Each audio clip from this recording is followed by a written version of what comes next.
రాజ్యాంగాన్ని పరిరక్షించుకోవడం కోసం ప్రజలందరూ ఏకమవ్వాలని లౌకిక రాజ్యాంగ పరిరక్షణ వేదిక నాయకులు పిలుపునిచ్చారు.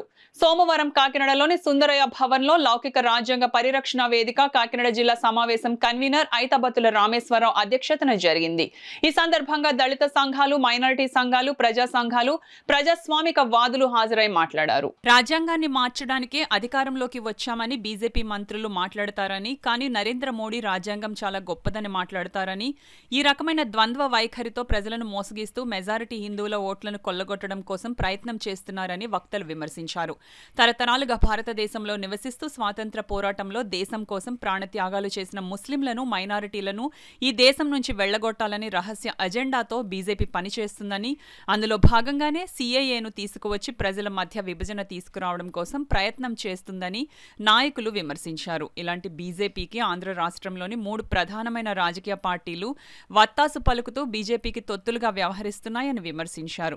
ఇలాంటి బీజేపీని మూడోసారి అధికారంలోకి రాకుండా చేయాల్సిన అవసరం మొత్తం భారత ప్రజానీకానికి ఉందని పిలుపునిచ్చారు. ఈ సమావేశంలో ప్రముఖ న్యాయవాది జవహర్ అలీ, ప్రముఖ సామాజికవేత్త దూసలపూడి రమణరాజు, సిపిఎం జిల్లా కార్యదర్శి మోర్తా రాజశేఖర్, ఆర్పీఐ నాయకులు పిట్టా వరప్రసాద్, ఆమ్ ఆద్మీ కన్వీనర్ నరాల శివ, రిటైర్డ్ ఉద్యోగుల సంఘం నాయకులు కంచపు సత్యరాజు, రాష్ట్రీయ క్రైస్తవ పరిషత్ నాయకులు కాశీ బాలయ్య, సమాచార హక్కు కార్యకర్త పప్పు దుర్గా రమేష్, ఐఎఫ్టియు నాయకులు జి వెంకటేశ్వరరావు, వ్యవసాయ కార్మిక సంఘం నాయకులు కెఎస్ శ్రీనివాస్, ఐలు నాయకులు సిహెచ్ అజయ్ కుమార్, కేవీపీఎస్ నాయకులు సురేష్ మరియు సైఫుల్లా నజీరుద్దీన్, మానవ హక్కుల వేదిక కార్యదర్శి పోలబత్తుల శ్రీనివాసరావు, రచయిత గదుల నాగేశ్వరరావు, ప్రకాష్ సుబ్బారావు, బామ్సెఫ్ కింగ్ తదితరులు పాల్గొన్నారు. వీళ్ళందరూ కూడా చాలాసార్లు అంటున్నారు ఈ మాట.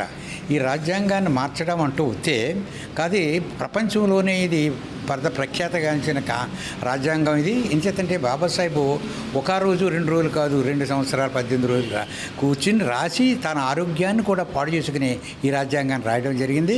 రాజ్యాంగం రాయడమే కాకుండా అందరూ ఆమోదం పొందింది, ప్రపంచ ఆమోదం పొందిన రాజ్యాంగం మనదే.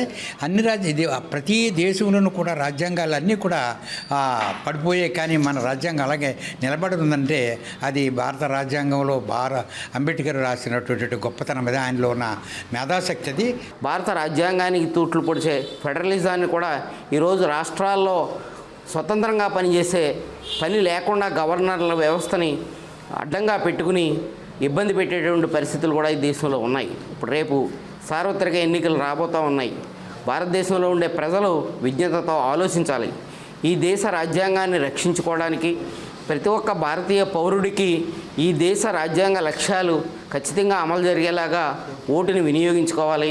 ఆ ఓటు యొక్క విలువను తెలుసుకుని పనిచేయాలనే ఉద్దేశంతో రాజ్యాంగ పరిరక్షణ వేదిక ద్వారా వస్తున్నటువంటి ప్రమాదాలను తెలియజేసి అందరూ ఈ భారత రాజ్యాంగానికి కట్టుబడి రక్షించుకోవడానికి పనిచేయాలని చెప్పి తెలియజేస్తారు. ప్రజాస్వామిక వాదులతోటి ఈ లౌకిక రాజ్యాంగ పరిరక్షణ వేదికగా పెద్దలు ఐతబత్తుల రామేశ్వరరావు గారి యొక్క ఆధ్వర్యంలో ప్రజా సంఘాల వారందరినీ కూడా తోడ్పాటు చేసుకుని దీనికోసం జరుగుతున్నటువంటి వాస్తవాల మీద విశ్లేషణ చేసుకుంటూ అప్రమత్తంగా ఉండి ప్రజల నడుమకు వెళ్ళి జరుగుతున్నటువంటి విషయాల మీద ప్రస్తావన చేయలేటువంటి వాతావరణం గురించి ఈ వేదిక ప్రధానంగా ఈ రోజున కార్యాచరణ ప్రారంభించడం జరిగింది. ప్రజలందరూ కూడా జరుగుతున్నటువంటి పరిణామాల పట్ల వారి అభిప్రాయాల్ని బహిరంగంగా వ్యక్తీకరణ చేయడం ద్వారా లౌకిక రాజ్యాంగ పరిరక్షణ వేదికని బలోపేతం చేయాలని చెప్పి ఈ వేదిక పెద్దలందరూ కూడా వారి